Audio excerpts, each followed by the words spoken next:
Hey guys, welcome to Carbach. My name is Daniel Smith. I work with the marketing department here. We're going to go on a tour of the brewery and check it out, and then Chris Jurgen's going to tell you all about some of the beers, so come along.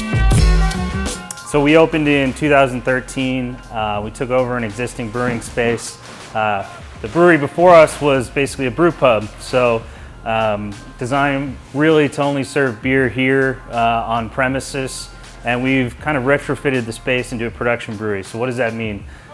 Basically, we operate a brewery on 3 different floors, soon to be 5 different floors, and we operate what's called a vertical brewery, or a gravity-fed brewing system, which is kind of an antiquated brewing system. It used to exist in the late 1800s in England.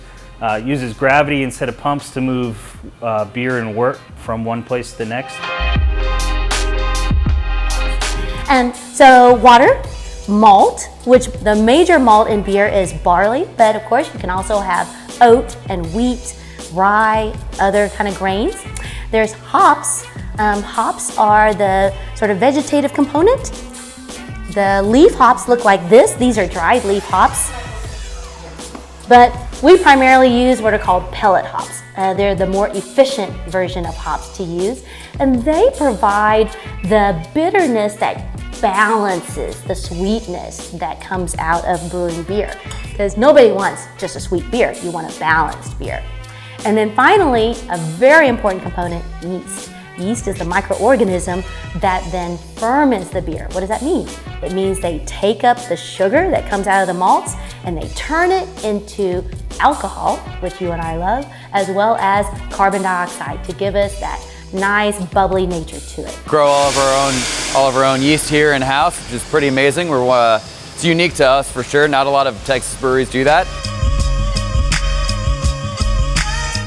You can see some spent grain here to my left, which is kind of a byproduct from brewing, and we'll have a farmer that'll come and pick that up later today. He uses it for feed on his farm, which is pretty awesome. It's a nice sustainable practice.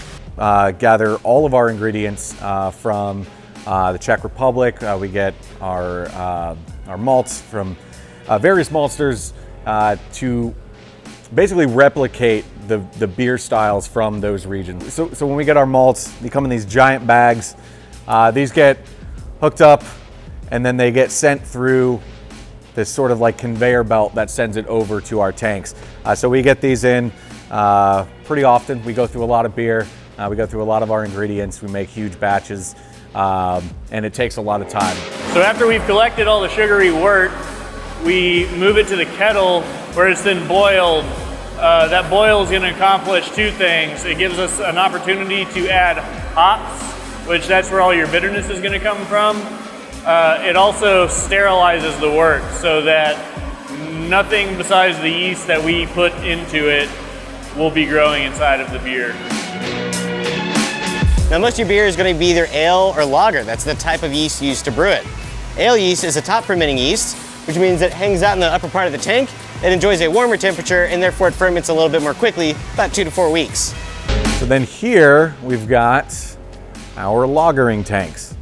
A lot of breweries, they'll have their lagering tanks that are kind of straight up. We like to use horizontal lagering tanks. You get a lot more surface area for the yeast and the sugars, and basically this is how the alcohol level goes up. Here's our pilot system. We do all our R&D here, test out new beers, new hops, new grain.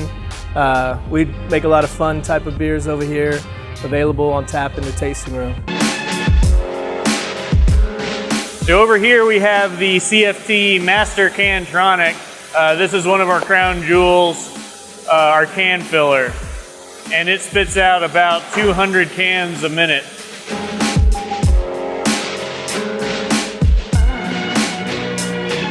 You can see we're getting ready to start bottling Mosaic IPA again. So the bottles are depalletized, come around the labeler, rinsed, sanitized, filled, and then hand palletized.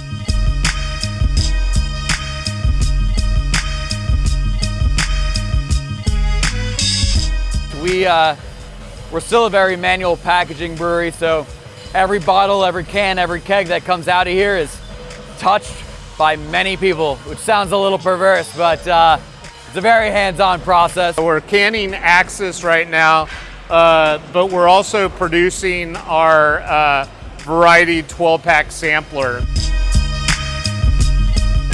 You need a really fresh, delicious Axis. We have a bulk can depalletizer over here that's going to take the cans, send them into a rinser, and then we actually run a rotary can line. Runs about 65 cans a minute. What's going on over here is we're making our sampler 12 packs.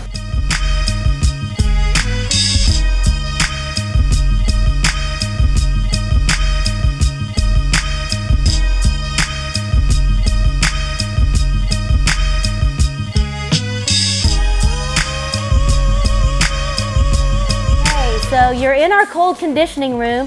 We call this our cold conditioning room because some of our beers actually come here and stay here for months before they're ready for release out for public consumption. You know, I want you to think of it like chili. When you make chili that first night, it tastes really good. But if you then have it several nights later, after it's been melding those flavors, it tastes even better. Same thing with beers, especially beers that have more complexity to them. And we make what we call lower alcohol, lower complexity everyday beers, and your more complex or higher alcohol celebration beers that are meant to be shared.